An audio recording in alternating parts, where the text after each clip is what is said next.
किसी ने बड़े कमाल की बात कही है कि पैसा इंसान को जरूर ऊपर ले जाता है, लेकिन इंसान पैसे को कभी ऊपर नहीं ले जा पाता। नमस्ते दोस्तों, मेरा नाम है आरजे कार्तिक। आप देखना शुरू कर चुके हैं एक नई कहानी, और आज की कहानी एक ऐसे राजा की जिनके बेटा नहीं था, बेटी थी। चिंतित रहते थे कि आने वाले समय में राज्य को कौन संभालेगा, राजा कौन बनेगा। फिर उन्होंने सोचा कि बेटी की शादी कर देता हूं, जिससे शादी करूंगा उसी को राजपाट सौंप करके मैं संन्यास ले लूंगा, क्योंकि बहुत समय से वो ये काम कर रहे थे, राज्य संभाल रहे थे।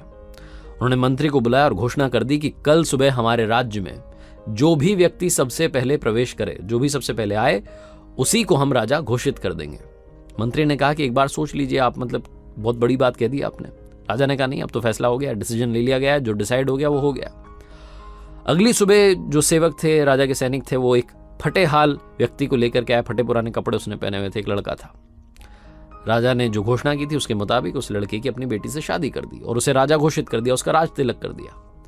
उसके बाद में जो राजा था जंगल की तरफ संन्यास लेके चला गया। ये जो लड़का था धीरे धीरे किस तरीके से राज्य संभालना है, कैसे काम करना है, युद्ध में कैसे जाना है, क्या तैयारी होनी चाहिए, स्ट्रैटेजी, ये सब करने लगा और बहुत अच्छा राजा साबित हुआ। लोग कहने लगे कि राजा साहब की वाहवाही है, पुराने वाला राजा साहब की, जिन्होंने सोचा और इतने अच्छे लड़के को राजा बना दिया। सब होने लगा। जिस राजमहल में वो राजा रहता था उसमें अलग अलग बड़े बड़े कमरे थे, बड़े बड़े शस्त्रागार थे, बड़े बड़े खजानों के लिए कमरे बनाए गए थे। उन सब की चाबियां अलग अलग लोगों के पास रहती थी। जो शस्त्रागार था उसकी चाबी सेनापति के पास रहती थी, जहां खजाना था वो वित्त मंत्री के पास में रहता था, जहां पे कागजात जिन बड़े कमरों में रखे हुए थे उनकी चाबी दूसरे मंत्री के पास रहती थी। लेकिन उस राजमहल में एक छोटी सी कोठरी थी, उसकी चाबी वो राजा हमेशा अपनी कमर से बांध करके घूमता था। और इस बात को लेकर के मंत्रियों में हमेशा कानाफूसी होती थी कि क्या है उस कोठरी में कि उसकी चाबी राजा साहब अपने पास रखते हैं, किसी को देते नहीं है। कमाल की बात तो ये होती थी कि 15-20 दिन में राजा एक बार वहां जाता था उस कोठरी में, और आधे घंटे तक वहां रहता था, उसके बाद में बाहर निकलता था। तो मंत्री सोचा करते थे कि शायद बहुत जरूरी चीज, बहुत इंपॉर्टेंट चीज है जो कि राजा ने वहां छुपा रखी उस कोठरी में। एक बार हिम्मत करके जो वित्त मंत्री थे, सबसे बड़े थे, तो उन्होंने पूछ लिया कि राजा साहब माफ कीजिएगा, लेकिन बस ये जानना था कि अंदर क्या है कोठरी में जिसके लिए आप जाते हैं। राजा गुस्सा हो गया। राजा ने बोला कि क्या बदतमीजी है, तुम्हारी हिम्मत कैसे हुई मुझसे पूछने की। उसको डांट दिया तो वो चुप हो गया। उसने फिर सेनापति को बताया कि अगर आप एक बार कोशिश कर पाए। सेनापति ने भी पूछा हिम्मत करके एक दिन कि राजा साहब अंदर क्या है। उन्होंने राजा ने सेनापति को भी डांट दिया। इन मंत्रियों को लगा कि काम करते हैं, महारानी जी को बोलते हैं, वो ये बात मालूम करवाएंगे कि अंदर क्या है। तो महारानी को बोला गया। बीवी के आगे जो जिद होती है उसके आगे पति की चलती नहीं है। तो वो रूठ गई महारानी, बात नहीं कर रही थी, खाना नहीं खा रही थी। उन्होंने कहा जब तक आप नहीं बताओगे मैं खाना नहीं खाऊंगी, बताओ मुझे अंदर क्या है। तो राजा ने कहा ठीक है आप चलो मेरे साथ। तो महारानी को लेकर के, मंत्रियों को लेकर के राजा उस कोठरी के बाहर पहुंच गया। चाबी कमर में लटकी थी, चाबी से ताला खोला, अंदर उन लोगों को लेकर के गया। अंदर कुछ भी नहीं था। अंदर कील पर फटे पुराने कपड़े टंगे थे और कुछ भी नहीं था।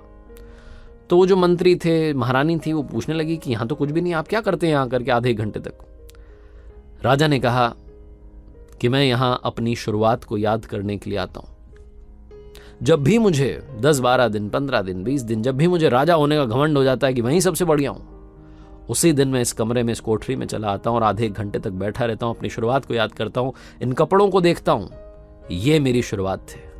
वो तो पुराने राजा साहब की दया थी, उनकी कृपा थी कि उन्होंने मुझे राजा बना दिया। ऊपर वाले का आशीर्वाद है कि मैं यहां तक पहुंच गया, वरना मेरी शुरुआत तो ये थी।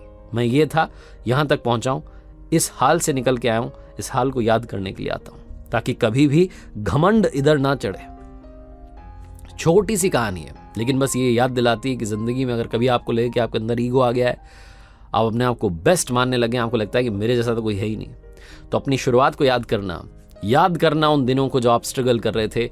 आप अपने आप हम्बल होने लगेंगे, विनम्र होने लगेंगे, जमीन से जुड़ा हुआ महसूस करने लगेंगे। एक बार फिर से कहना चाहता हूं कि पैसा इंसान को ऊपर जरूर ले जाता है, लेकिन इंसान पैसे को कभी ऊपर नहीं ले जा सकता। जाते आते बस यही कहूंगा, ऊपर वाले के आशीर्वाद के साथ, अपनों के प्यार के साथ और अपनी सच्ची मेहनत के साथ कर दिखाओ कुछ ऐसा कि दुनिया करना चाहे आपके जैसा। याद रखिए, हर सोमवार सुबह 9:30 बजे मेरे साथ देखिए एक नई कहानी।